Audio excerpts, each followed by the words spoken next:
This will be, I think, the last day of this series. Is that conclusive? Okay. I talked last week a little bit about Jonathan Daniels. One of the things he tried to do was integrate the Episcopal Church and was not well received. Something I read Episcopal Church in Selma. In Selma, right, and was not well received. But I read something this week about that, and the interviewer asked someone in the congregation, well, don't you think that Jesus would want the church to be integrated? And the person said, well, yes, Jesus probably would, but Jesus would be wrong.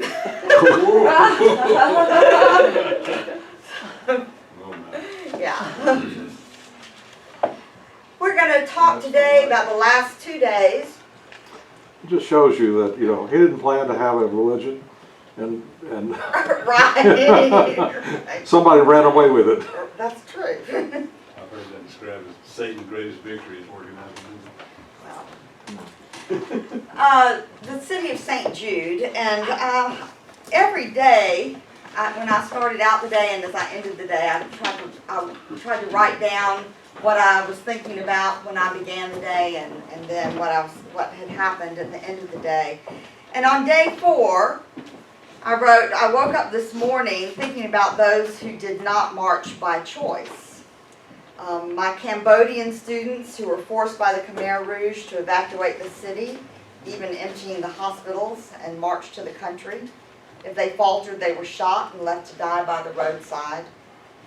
Jews in Europe forced to march by the Nazis, unless we get too self-righteous about that. I'm thinking about Cherokee Indians forced out by the American government, and our genocidal president, Andrew Jackson, who was the mastermind of genocide.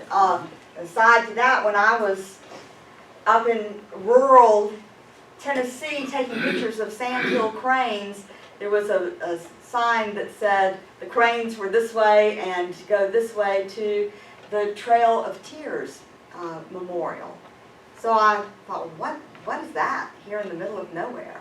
And I went and found it, and there is this lovely memorial to the people who were forced out, by the Cherokees who were forced out. That, where the memorial was the staging area, where they rounded everybody up from the southeast, brought them to this area. There were about 40,000, maybe. And then they crossed the river and headed west from that spot in Tennessee. And they had big slabs of granite with the names of all the people who were on the march. And the reason they could do that is because the year before the march, they did a census. They came through and did a census and listed everyone by name. So that then the next year they could come back and get all those people and force them west. So their record keeping rivaled the Nazis, really. I mean, and I don't know how. I need to do more. He was a big record keeper with all of his gardening things. Andrew Jackson? Yeah. But Joe read a biography of Andrew Jackson not too long ago, and there was one paragraph about the Trail of Tears.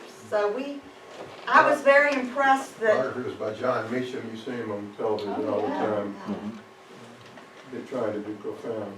But I was impressed. When I went in, there was also a big historic marker on the river saying what had happened here, and at the end it said, we put this here in the hopes that it will never happen again. And I went inside and I said, is this a national park? And the woman said, no. I said, oh, is this a state park? And she said, no, this is a county park. And there were 2 women in this rural, middle of nowhere Tennessee who spearheaded it. And, kudos to them. I mean, they've done a lovely, lovely job and very important job. So it's not just far away with those people over there who have this in their history. It's right among us. But anyway, that's us to the side. But that is what I thought about as we began this day, and thought that we march in the hope of the day that the kingdom will come, a day when no one is forced to march and no one needs to march, because justice and peace will be reigning for everyone. You don't So, need Josephine. no, I got it. This is the beginning of day 4. I'm going to talk a little about the Rangers. The Rangers started and ended every day with prayer. They weren't obnoxious about it, but they started every day with prayer. And this is just a small group of them. Here you see, there were over 100 Park Service people to put on this event. The ones here were the ones they're called the interpreters. They are all master historians. They were the ones who were riding the bus with us, walking with us, telling us the history. And that's Tim, who's at the podium. He was the chief ranger. And this is how we started this day. The day before, I showed you pictures of the porta potties that trailed behind us. And the day before, so this was, this was Tuesday. So on Monday, they had added to the porta potties. So instead of one truck, we had 2 trucks of porta potties. And when we stopped for the first break, I think it was Tim who said, we've got more porta potties today, so why don't this truck be for women and this truck be for men? Well, in our group of 300 was a small group of about 8 people from North and South Carolina marching with a group called Gender Benders.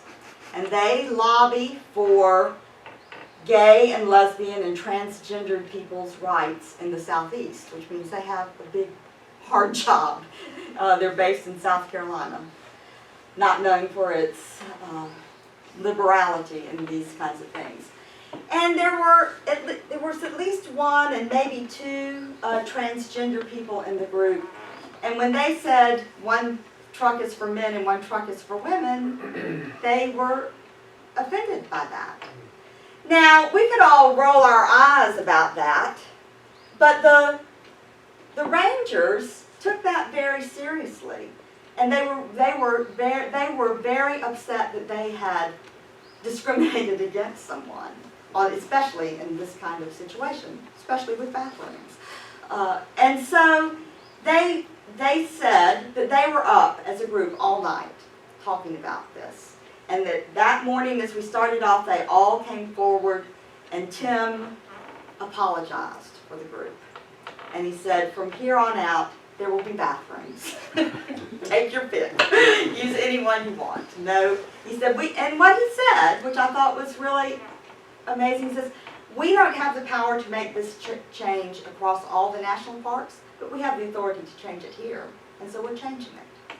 And I thought, it was such a graceful and gracious way of handling a situation. They didn't get defensive about it. They apologized and said, well, we can make the change, we'll make the change. And the people who were offended felt validated and felt like it was okay. So, I think maybe some of us in the group and maybe some of us in this room would kind of roll our eyes at that and think, come on now, really? But it was important to the people who were hurt by it, and so they dealt with it in a very gracious way. And that's the way we started that day. Then,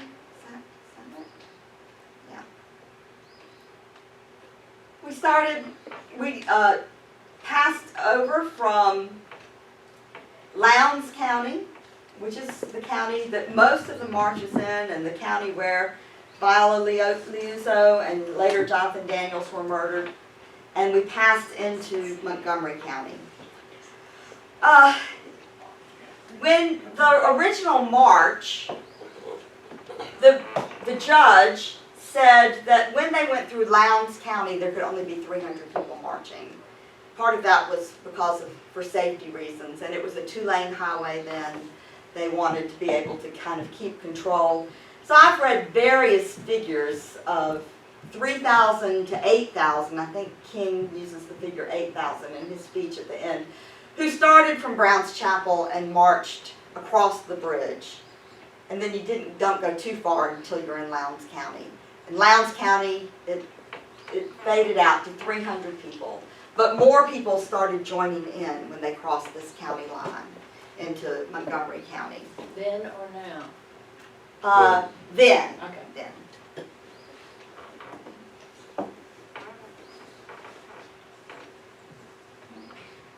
Several years ago, it was John Lewis who got it passed through Congress to have this route designated as a historic route, and that's how the National Park Service Center was built in Lowndes County at one of the campsites that they stayed at on the way.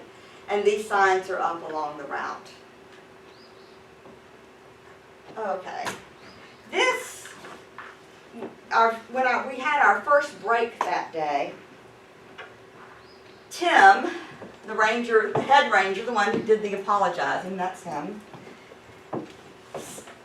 We were eating lunch, and when we finished eating lunch, he stood up to talk, and he said that he had gone the night before while he was up worrying about how he was going to make his apology.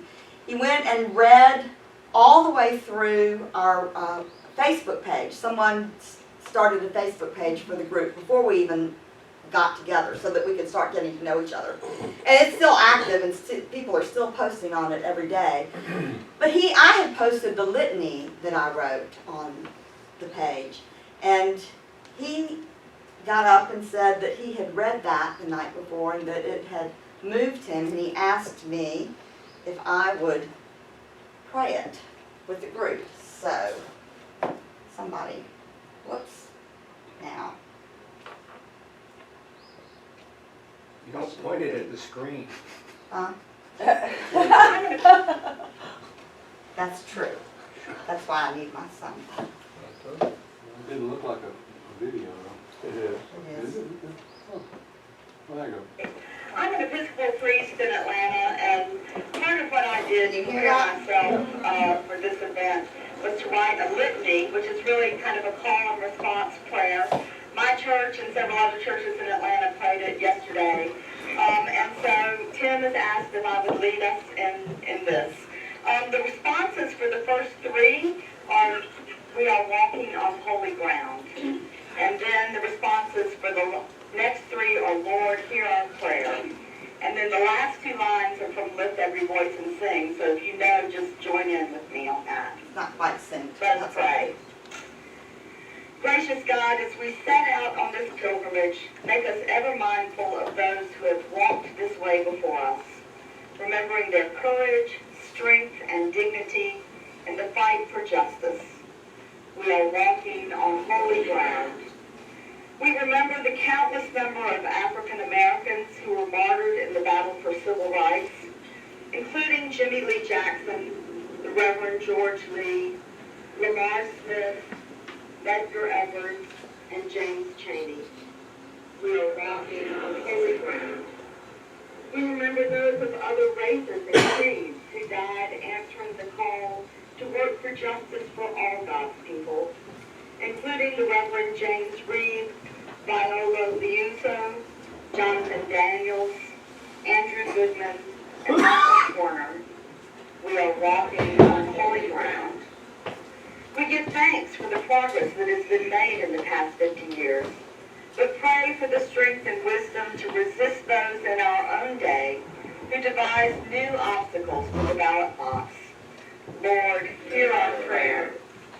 We remember those who are still denied their civil rights, including our gay and lesbian brothers and sisters who cannot marry the people they love. Lord, hear our prayer. We remember those who are marginalized by poverty, by their immigration status, by the color of their skin, their gender, their sexual orientation, or their religion. May we never grow weary in the fight for justice for all God's people. Lord, hear our prayer. facing the rising sun of our new day begun. Let us march on till victory is won. Amen.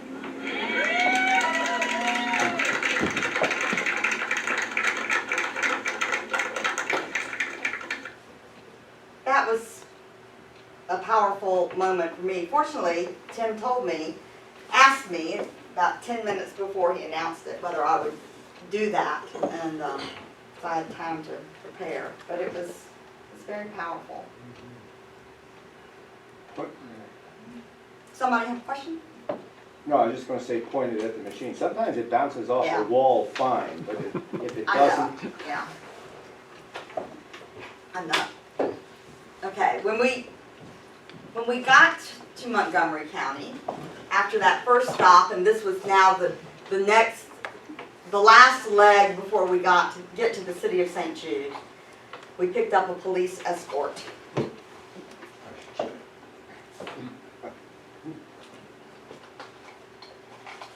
And the police were also interested, and here we are now. I think these might have been state troopers, African American. The state troopers were not the good guys 50 years ago, so it's important. And we picked up a banner too, became a little bit more organized. The National Park Service. This woman, Rachel from Washington, from Seattle, carried her 5-month-old baby the whole way. And this is just some various shots. This woman, Sylvia, who I got to be good friends with, we were on the same bus. So these are just various shots of people. My friends, Heidi, who's a Democratic nominee or is planning to run for be the Democratic nominee for Congress. She was the last race and lost. And my friend Logan, who's from Chicago. Harrison is 13 years old, almost exactly the same age as Joseph Henry, and kind of attached himself to us for a lot of the walk. Nice kid. And different people, again, march for justice and equality. This is, we got Grant, the dad, and Nathaniel from St. Louis. Nathaniel's the one who carried this flag the whole 54 miles. He's 11 years old. He was an inspiration. And there was an interesting Facebook discussion about that on the first or second day. There were people who objected to having the flag. And Nathaniel's dad wrote this, and I tried to find it last night, and I just didn't have time to go through all the pages and pages and pages on the Facebook page. But his dad is a lawyer who takes First Amendment cases, and he said, I'm proud of my son. This was his idea. He saw it in a book from the original march that there was a boy who carried the flag, and he decided he wanted to do it too. And he said, I'm so proud of him for doing it, but in my work, if someone burns the flag, I defend them too. That's what the flag's about. And it became a really good discussion about what the flag means and how we shouldn't let any one group hijack it and its meaning. So more and more flags popped up as we went along. Lester from Minnesota. So the Facebook page is Selma March, or what is it? Yeah, but it's a closed closed page for just the people who are on the march. Although the National Park Service has a page too. That's and I can send you the link because they've got a lot of videos and pictures. Really good. The rangers took great pictures. Okay, oops. Here we go. This is Campsite 4, the final stop before they arrived at the state capitol. They spent the night here, March 24th, 1965. This was the city of St. Jude, Catholic church. It started in the 30s by Father Purcell, a Catholic priest, some of you have done some research on this, so chime in.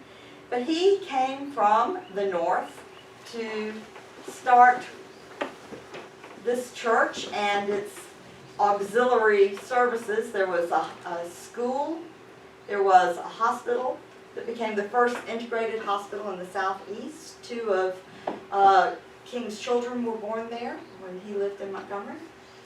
The school was primarily for blacks, but it also was integrated by a few white students. They provided social services to people of color, and the priest there knew that these services were lacking and that there were people who desperately needed them. And so he came south and started this, what's still called the City of St. Jude's. Now the school closed a couple of years ago. They do still have some health services. They don't have a hospital, I don't think. But they have all sorts of social services still there. I know, Harriet, you went and read about the City of St. Jude's. You want to add anything to, or Joe? I was really amazed that this priest from Pennsylvania came to do this, and he had to leave his own order, but he was able to find a bishop and get into a different order and get the support of the Catholic Church, and actually his initial funding came from the Catholic Church. Then, of course, there were contributions that were added to it, but I think it's almost a miracle that he accomplished it. And they also said that presently there are condominiums, integrated condominiums as part of this. Tricia, did the name come first as part of the vision, or did it come afterwards? It was based on St. Jude of, and I can't remember, of St. Jude of, Joe? Oh, St. Jude was of, an apostle, an extra apostle, wasn't he? Whatever, I think. Anyway, the Catholic piety, and this is funny, makes St. Jude the patron of hopeless cases. Crisis, yeah, of hopeless I'm causes. going to do next week, I'm going to say something about the bishop you're talking about, who was my bishop, Bishop Tulin, who did a lot for black ministry, but he drew the line at integration. And you're going to see that dynamic going on with a lot of so-called progressives in the South. Tulin forbade any priest and nun from participating, his own priest and nuns, in the Selma March. At the same time, Tulin, at Purcell's insistence over time, did have ministry to black Catholics and black people, African American people, but he still was a segregationist. And we'll talk about that next week. But this was very famous. You're right. It's unusual. The integration part, I didn't even know about. Because no other Catholic school was integrated. Well, I read Michelle Norris did an interview with, right before the school closed a couple of years ago, and interviewed some of the white students who had gone to the school. And it was a handful, but it was integration in the opposite way that we usually think about integration. And this is just us. Okay, when they got to the City of St. Jude 25 years ago, there were about 10,000 people. It had grown from 300 marchers to 10,000. It was pouring down rain most of the day, but that evening, when the rain finally stopped, they had a concert. Anyone recognize who this is? Harry Belafonte. Right, Harry Belafonte, a big supporter of the civil rights movement, and he rounded up a bunch of his friends, and unfortunately I couldn't find very many pictures of it, but there he is, and Joan Baez with Harry Belafonte, and I don't know who this is in the middle. But they did a concert. Peter, Paul, and Mary were there. Mahalia Jackson was there. Sammy Davis Jr. Yeah, this was that night, so it was just a huge celebration that night. I think he helped financially too. Yes. Now we had a concert too. We didn't have Harry Belafonte. But this guy, and I need to find out his name and get some of his music. He was an amazing saxophonist and vocalist. He was very, very good. So this is back to us. He said, what did you do after you've marched at that time, by that time, 51 miles? You dance. Sacks and play. Well, he hadn't marched. They also had, when we were there, they had booths set up, and it was a very kind of a festival atmosphere. This woman, I was here on the night the stars came to the city of St. Jude. A white preacher stayed in our house on Mile Street. He too was from the north. Kept meeting people who had been there 50 years ago. More dancing. That was one of the entertainers. She was very good too. This is a statue that's on the grounds of the city of St. Jude. That's Ben Davidson. I've seen it, we've seen it somewhere else before, and I can't remember where we saw it. But Church, I think somebody did in the city somewhere and then they wanted it and the church took it, is that right? Is it the same statue or just a? I think there's some copies of it. copy? You see, it's a homeless person, but it's Jesus.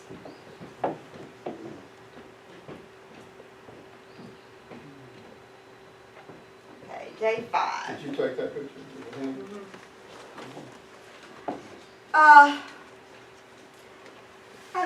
I wrote this at the end of day 4, but it goes with day 5 too.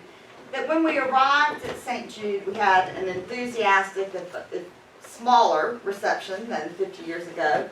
But there were people on that day and the next day, as you'll see, who lined the streets to welcome us. They were waving, clapping, crying, and so many people just thanked us.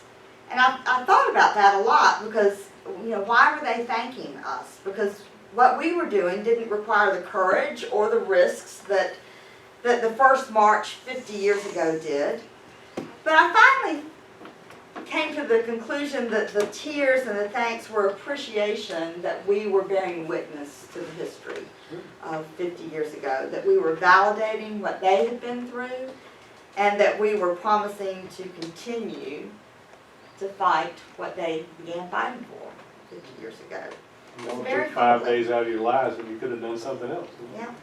That's So- something to be thankful. It was very humbling. Day 5, this is a quote from King's speech at the end. How long? Not long, because the arc of the moral universe is long, but it bends toward justice. That was my backpack. On the last day, I wrote that I marched with Jonathan Daniels and the Martyrs. I wore my collar that day, although it was really hot. But I wore my collar in honor of the clergy who had marched 50 years ago, and in honor of Jonathan Daniels, who never got to wear a collar, because he was not. Did you meet any other clergy on the march? Well, Laura Bryant Yeah, from this Laura, diocese right. was on the march with a group from of Episcopal Service Corps volunteers, which is kind of a Peace Corps kind of thing that the Episcopal Church does. And there's a group of them who are based out of Emmaus House, college age, or just out of college aged. And she works with them, and she brought a group of 8 of them down. So she was marching. And there was a woman who is American Baptist, which is very different from Southern Baptist, an American Baptist minister in, I think, New Jersey or Pennsylvania. American Baptists are a very liberal group, not like Southern Baptists. But that's all that was in our group. Here we are on the last day, getting ready. My collar. After 5 days of marching and no makeup. This woman, Tina Smiley, is a ranger in Texas with the Park Service. She had been part of the logistical team, so we had not seen her. She'd been staying behind at the center, managing things there, but she grew up in Selma. And her grandmother, Rosie Bell Price, marched 50 years ago. So all the logistical staff that had stayed behind all week joined us for the last day. And so she marched in memory of her grandmother. And here we go, starting out.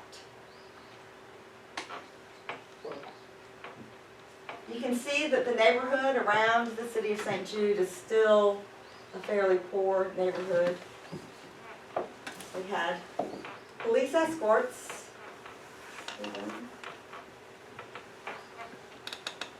People started joining us then. These are neighborhood people who came out. People lining the streets, waving as we went by. This man stood and watched us go by. On Easter Day, we went for lunch at, I forgot now, Brio. And Joseph Henry has, his phone case has Alabama on it. So this woman who was filling our water glasses saw that and said, "Oh, are you from Alabama?" And she said she was from Alabama. She's from Montgomery. And I said, "Well, I just got back from Montgomery," and told her what I had done. She said, "Oh, my grandmother saw you.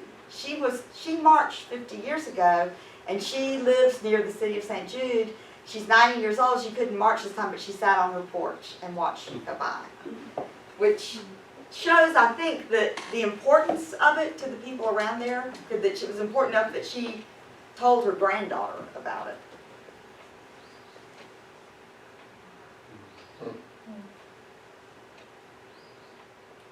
This woman, Rosa Payne, marched 50 years ago when she was 16. She lives in the neighborhood, and she came and joined us. She said, "I did all 54 miles then, but today I'm going to do the last miles with you." So she joined in with us. There she is. The working times.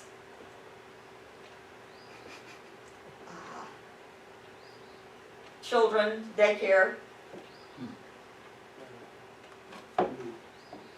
The red shirts are a great idea for Yeah. tracking them. Yeah. Yeah. Whoops. No. Okay. You can see people are starting to join us.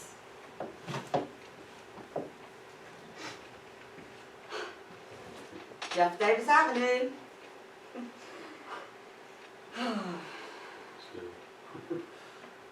And more flags. I think maybe this must be a... Selma town. Pick them up. Lay them down. All the way. Selma town. Pick them up. Lay them down. All the way. That's Selma town. a transgender Pick them woman. up. Man. Lay them down. All the way. Selma town.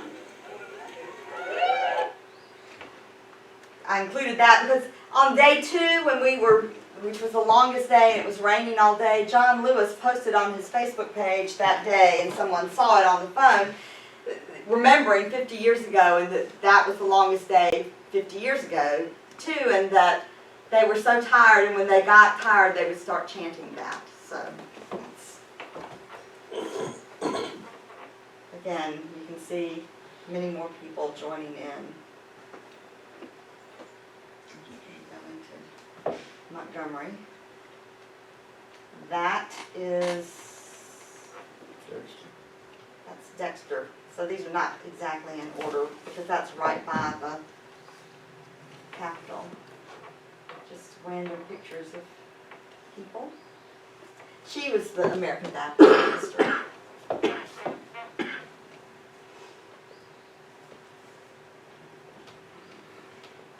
It was quite a shock when we finally got to around a corner and the top of the hill, and we looked back and saw all those people. It was really a powerful experience to be part of that. And here we are approaching the Capitol. That's Dexter. That's Dexter, yeah. The street, the crosswalk in front of Dexter is painted with footprints. That's King's Church. Where Is that a permanent thing, that the crosswalk is painted like that? they did it for the 50th. Oh, they did it. but I would assume that they'll keep it. Well, I shouldn't assume that, I guess.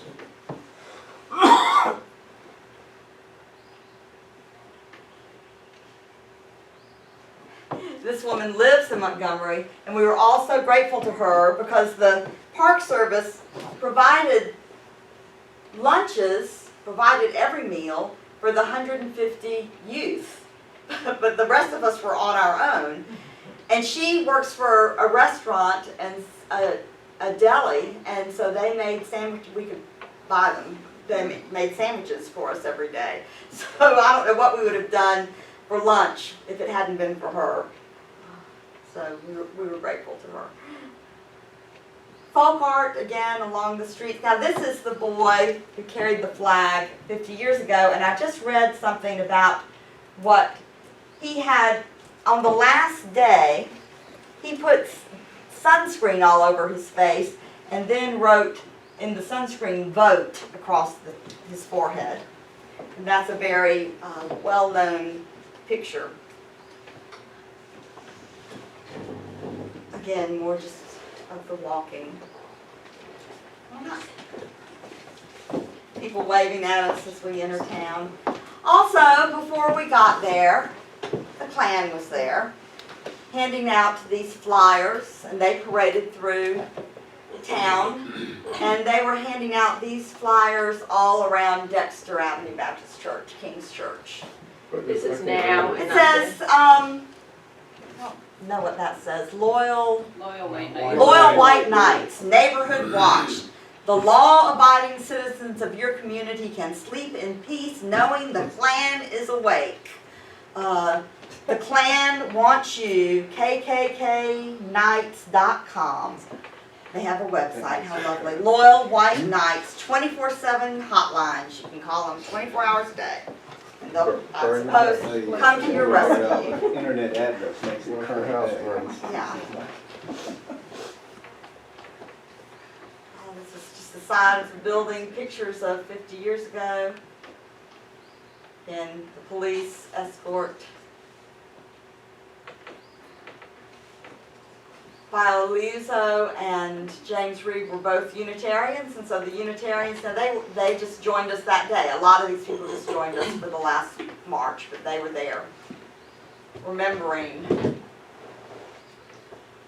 There, now in this one you can see better that he's got "vote" written across his forehead. You should see how many people. I think there were about 10,000. Reaching the state capitol. Now, since the state capitol, 25 or 50 years ago, the police had blocked the steps of the capitol so that no one could go onto that sacred ground, I guess, where the Confederacy started and all that. So they had 2 flatbed trucks brought in, blocking access to the steps and to the actual capitol itself. So King stood on the back of one of the flatbed trucks to speak. So they had the flatbed trucks there when we were there with these photographs blown up. And then they moved the trucks. Well, we'll see that. They also had these photographs that they unveiled of all the martyrs. This one, unfortunately, where I was standing, and boy, I was in the very front line with 10,000 people behind me, and you had your space, you couldn't move. So this is not a good shot of Jimmy Lee Jackson the way the sun was on him, but it's Jimmy Lee Jackson, James Reed, Liuzzo, Jonathan Daniels. All those portraits were unveiled, and I don't know, they're going somewhere. I'm not sure where they're going to be. But here's the view from the Capitol. Looking out. Oh. Just going to put that. That's me.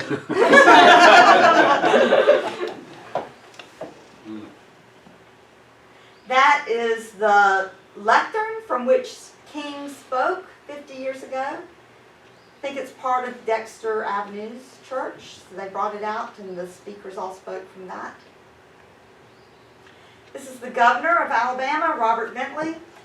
50 years ago, they wanted to talk to George Wallace, but George Wallace wouldn't come out. He was actually in the Capitol looking out the window, but he would not come out. So this day, the governor came out, gave a speech.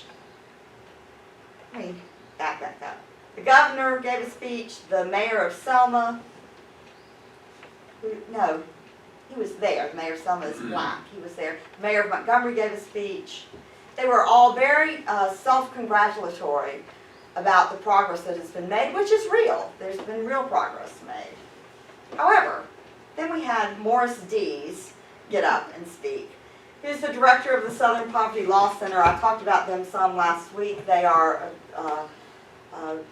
they do great work. They keep an eye on hate groups. They have sued the Klan. They have put together curriculum for schools to use about teaching tolerance. They keep an eye on civil rights issues. So Morris, and they're headquartered in Montgomery. Morris Dees got up and let him have it. And here's the governor not looking on very happily, because he said enough with the self-congratulations. Yes, we've come a long way, but we've got a long way to go. And in this room, this building right behind us, they're trying to pass laws that limit people's rights to vote. And across the street is the Supreme Court, where the Chief Justice is defying the U.S. Supreme Court about the right of gays and lesbians to marry. And, you know, I mean, thing after thing after thing that was going on that was working against civil rights. So he got the biggest rounds of applause. It was a very powerful speech, and it's online. It's worth going back to hear. Now, this is interesting. You know who this is? Bernice. Bernice King. Anyone know who that is? Wallace. Yes, Peggy Wallace Daughter. Kennedy, daughter of George and Lurleen Wallace. Lurleen was also governor. He was also governor when George was not eligible to run anymore. He had his wife run. Peggy Wallace Kennedy still lives in Alabama. Her husband was on the Supreme Court, state Supreme Court, has stepped down, retired, and when he retired, she said it was time for her to get active. She disagreed with her father's stance on segregation as a young person, and even more so now. I read an interview with her that Michelle Norris from NPR did, and she said she wanted to use her voice to promote racial healing. She has marched hand in hand with John Lewis across the Edmund Pettus Bridge, not this year, but a couple of years ago on the anniversary of Bloody Sunday. She opposed the war in Iraq. She was an early supporter of Obama for president. She says, "We've come so far, but we still have a long way to go. I want to be part of that change. I hope and pray that my voice can help just in some small way to make that happen." Have you heard her before? Yes. And she's very sincere. So, interesting. A lot of the news coverage of that day made a big deal of the two daughters being together.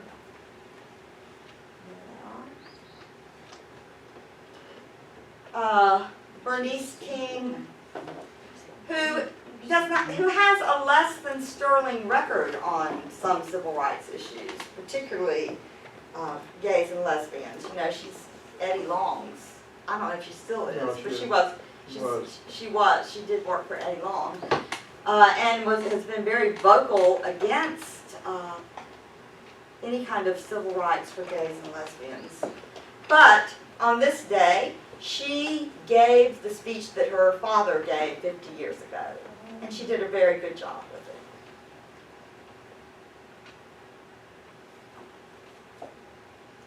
And there he is, 50 years ago, and I wanted to just read you the ending, the last 3 or 4 paragraphs of that speech.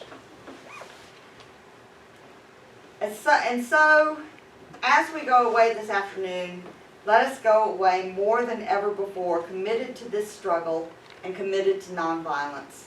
I must admit to you that there are still some difficult days ahead. We are still in for a season of suffering in many of the Black Belt counties of Alabama, many areas of Mississippi, many areas of Louisiana. I must admit to you that there are still jail cells waiting for us, and dark and difficult moments. But if we will go on with the faith that nonviolence and its power can transform dark yesterdays into bright tomorrows, we will be able to change all of these conditions. And so I plead with you this afternoon as we go ahead, remain committed to nonviolence. Our aim must never be to defeat or humiliate the white man, but to win his friendship and understanding. We must come to see that the end we seek is a society at peace with itself, a society that can live with its conscience. And that will be a day not of the white man, not of the black man. That will be the day of man as man. I know you're asking today, how long will it take? Somebody's asking, how long will prejudice blind the visions of men, darken their understanding, and drive bright-eyed wisdom from her sacred throne? Someone's asking, when will wounded justice lying prostrate on the streets of Selma and Birmingham and communities all over the South be lifted from this dust of shame to reign supreme? Somebody's asking, when will the radiant star of hope be plunged against the nocturnal bosom of this lonely night, plucked from weary souls with chains of fear and the manacles of death? How long will justice be crucified? I come to you this afternoon, however difficult the moment, however frustrating the hour, to tell you it will not be long, because truth crushed to earth will rise again. How long? Not long, because no lie can live forever. How long? Not long. And by this time it was a call and response with the people. Because you shall reap what you sow. How long? Not long. How long? Not long. And then the famous quote from this, because the arc of the moral universe is long, but it bends towards justice. How long? Not long. Because mine eyes have seen the glory of the coming of the Lord. He is trampling out the vintage where the grapes of wrath are stored. He has loosed the faithful lightning of his terrible swift sword. His truth is marching on. He has sounded forth the trumpet that shall never call retreat. He is sifting out the hearts of men before his judgment seat. Oh, be swift, my soul, to answer him. Be jubilant, my feet. Our God is marching on. Glory, hallelujah, glory, hallelujah, glory, hallelujah, glory, hallelujah. His truth is marching on. So how much of that is from the Battle Hymn of the Republic? Well, that last end part is, Yeah. Yeah, it was a long speech, that's just the very end of it, but it was quite rousing. Okay, at that point, we were officially done, and we got back on our buses and had a police escort back to Lowndes County, 20-something miles away. And the police escort, it was pretty amazing. It was like when the president comes and they block the interstate and all the entrance ramps are blocked. There was nobody else on the interstate except our buses and the motorcycle cops, state patrol. And it was everybody was on a big high for having finished, and we went and we said our goodbyes to everyone. And then I was driving back to Montgomery with my friends Heidi and Logan and another friend, taking them back to Montgomery so that they could get their stuff and get to the airport. And I was going to come on back to Atlanta. And we started thinking, 25 years ago, this evening, Viola Liuzzo, we have a small idea of how she felt. 50 years ago. Huh? 50 50 years ago, I said 25, 50 years ago. We have a small idea how she must have felt. I mean, we know how exhilarated and high we were from, and what we did was this pale comparison to what they did. So how she must have been feeling. We also know that we had that great police escort all the way back to our last stop. 50 years ago, when King finished speaking and it was over, the police escorts and guards stopped. That was it. They were to get them to Montgomery once they were there. Once the event was over, they were off duty. A lot of them had been the ones who had been deputies who had been involved in beating people before. You know, so they went back to being themselves. So we decided that we needed to make one last stop, which was on our way back to Montgomery, and stop at Viola Liuzzo's memorial again. We wanted to buy some flowers to put there on the 50th anniversary of her death. She died about 8:30 that night. There's no place around there to buy flowers, no place at all. It's still pretty much in the middle of nowhere. And what convenience stores there are, they do not sell anything close to being a flower. So we picked some wildflowers, weeds really. You can't even see them, but we put them down there.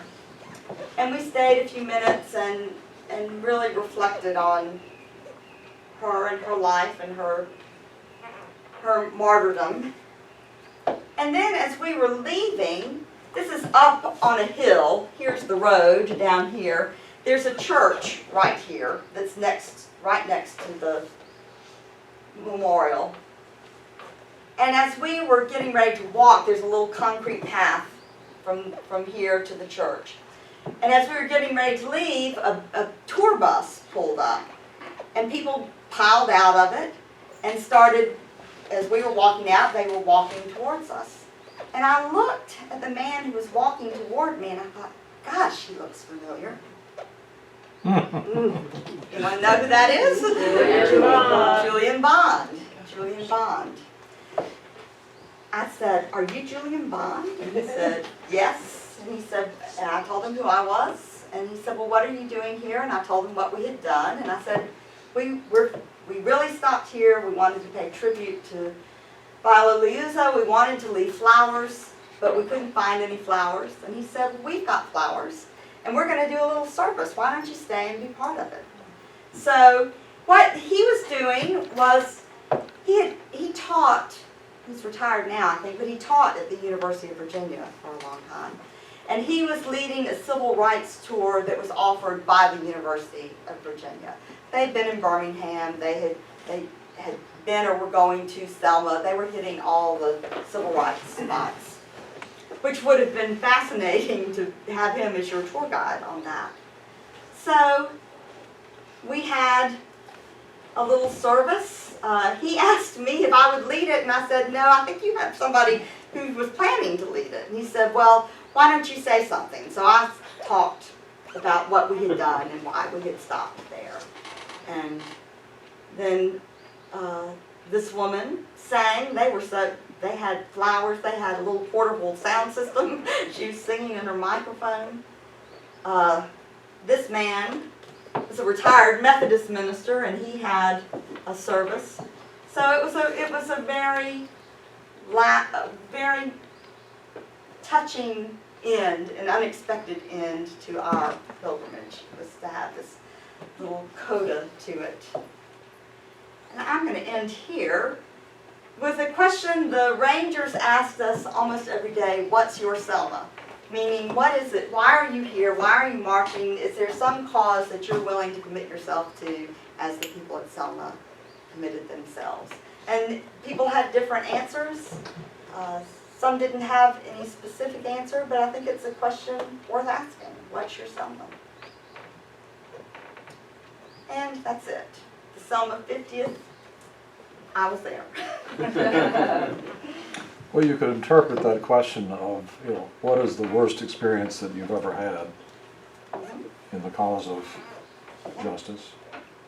or you could interpret it perhaps of a more positive, a beginning of a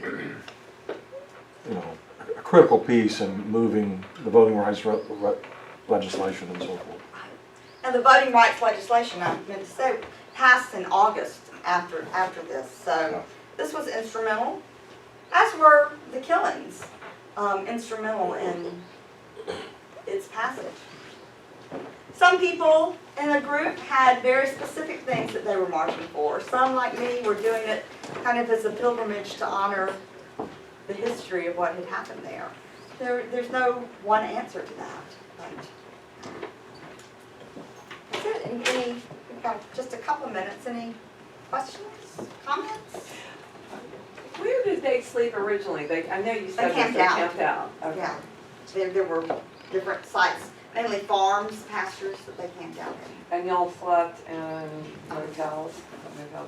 Well, the 150 youth camped out at the Rangers station, which was the second campsite, second night's campsite. The rest of us stayed in hotels. So what was your answer to the question? My answer to the question is that I was there as a pilgrimage to honor the past and as a reminder to have the courage to speak up and fight for justice when I have the opportunity to. So it wasn't one single cause, it was a more general answer. That ends it for me. Next week is our last week of Sunday school before the summer, and Joe is going to take over and talk about the people who signed, the clergy who signed the letter that prompted King's letter from the Birmingham jail, and what happened to them and what their track record was after that. You want to add anything to that? No, and generally about the state of the church in Alabama on this issue, how complex it was, really. Yeah, and what happened to these men is interesting. So that's what it is. Okay, so that will be it till next fall.